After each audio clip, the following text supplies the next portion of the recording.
Following some challenges in year 2024 in the film industry, fewer movies are expected to be released in 2025 compared to recent years.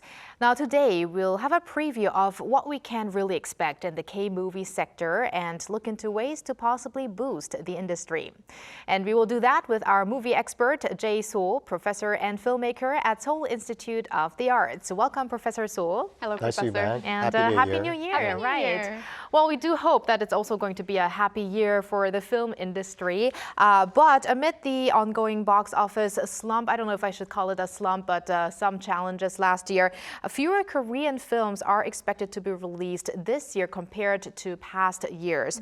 But let's start with the latest movies that are out and that are doing well. So which productions are making waves right now? Well, the biggest box office draw, even though a lot of people aren't going to see movies, it seems like the news is more exciting nowadays. But it's Harbin, which is which is a historical drama based on sort of a freedom fighter, you know, when we were under the Japanese occupation. As of today, I think it's about something like 3.87 million people have gone to see this movie, so it's doing really well. I went to see it. It was kind of an epic movie that spans the whole era where Japanese occupation. Our hero is like going through all this desert and different really exotic locales. And then the second movie that's sort of it rounded off last year really nicely is Firefighters, which also is about 3.6 million people went to see this movie, and this is Kwak Kyung-taek, the director's movie. He hasn't made a movie in a long time, but from Friend, which was like a big hit, and also, unfortunately, you know, I like Song Joong-ki, but Bogota, the city of the lost, it didn't do as well, but you know, comes in third. So. Sort of like the movies that are happening now, unfortunately, is overshadowed by what's happening politically and culturally in Korea right now. So I see. hope it changes soon. Yes, hopefully. And we did hear about some of the lineups. But given these lineups of Korean films in 2025, what do you see as a trend in movies for the year of 2025? I think it's going to continue on from 24, which was basically horror movies, occult movies, and then comedies. You know, I think there was a trend towards a lot of crime movies and thrillers and science fiction in previous years, but of course they had bigger budgets.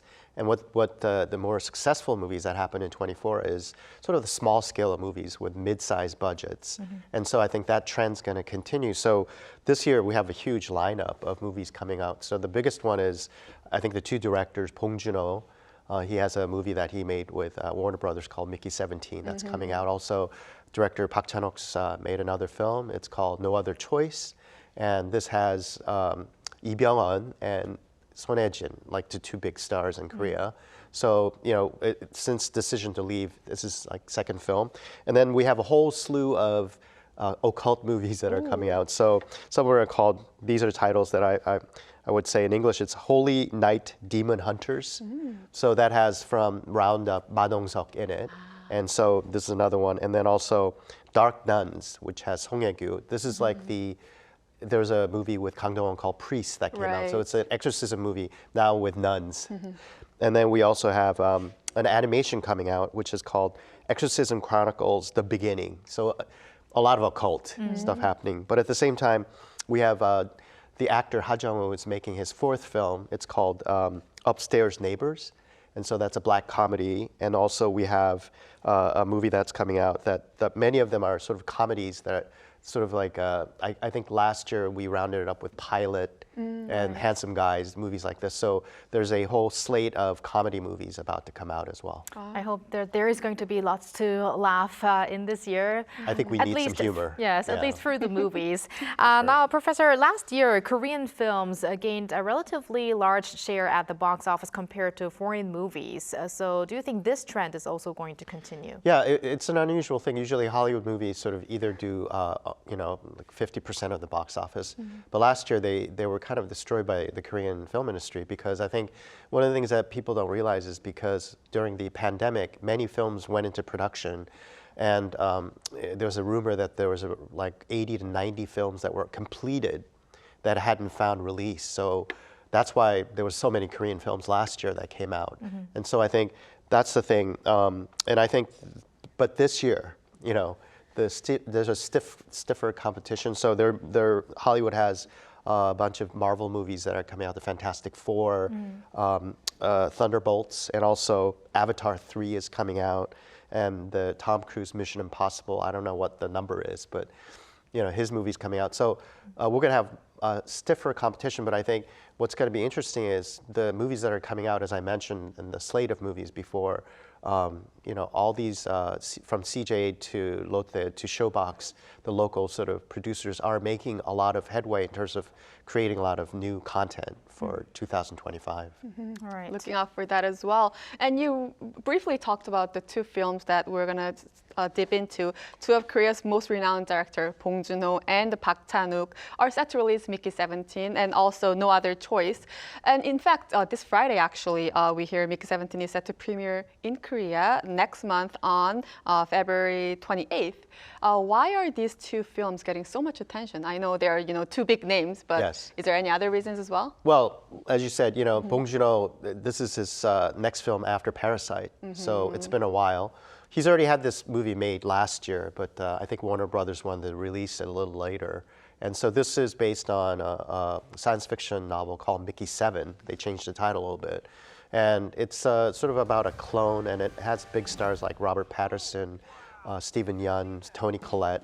So I think it's interesting that after he made a Korean movie and made it like a big hit in the world, Parasite, he's gone to Hollywood now. He's working with a lot of Western actors, which he already did in Okja. So now we're looking forward to that. And then director Park Chan-wook, of course, he's the other heavy hitter. And his last film was Decision to Leave, which had Tang Wei. It was a really good film. And this one, this is based on The Axe. It's a novel about, basically, it's a horror thriller about somebody who loses his job and then starts to go into a rampage about trying to find the next job. And he's kind of changed the title to No Other Choice based on that novel. But in this story, Lee Byung-hun plays a character who has a really good family. Son Hye-jin is his wife, has 2 kids, stable family, and suddenly he loses his job of 25 years. And then what happens next? So we're really looking forward to the two directors who are sort of the columns, the pillars of Korean cinema, sort of doing their next work. Yeah. Right, and I think it's also very significant that we hear the movie Mickey 17 is going to come out on February 28th, because that's going to be around a week before the rest of the world can watch it. So now we have the date. We're looking forward to those, and we wish that 2025 will be a great year in the movie industry. Now, there are some pessimists saying that there might be another, many challenges coming up. But Professor Soh, how do you really see this year in the movie industry, and what are some obstacles that we maybe could overcome? Well, I don't want to harp on the same topic again, but Korea is going through some struggles right now. We have a president that's in the process of being impeached. There's people trying to arrest him. It's almost like a drama, as I mentioned before. Right. People are talking about sending a special squad to get him, things like that. So I think right now the news is much more exciting than movies. But pretty soon, I think in 25, this will be settled. We'll have a new regime. Hopefully, it'll be more stable, and I think people will come back to see movies. I think movies are sort of representatives of people's zeitgeist of the moment. I think Koreans are they're struggling because there's instability, politically and socially, and so movies aren't exactly there to sort of excite people. But I think once this drama is over, I think people are going to come back to movies, and I think the fact that it's going towards occult movies or horror movies and comedies is a sense of sort of giving people a sense of relief from all this kind of hardship that they're going through right now. So it looks like really what happens in the society has also a lot to do with how people consume content. So I think that's really interesting, and we do hope that if politically things are more settled, we will also have more people go to the theaters and watch some quality movies. I hope so too. Yes, so thank you very much, Professor Soh. See you next time. Thank you, My pleasure. Professor. And thank you very much, Bella. We'll see you back next week, so have a great weekend. Yes, have a good weekend.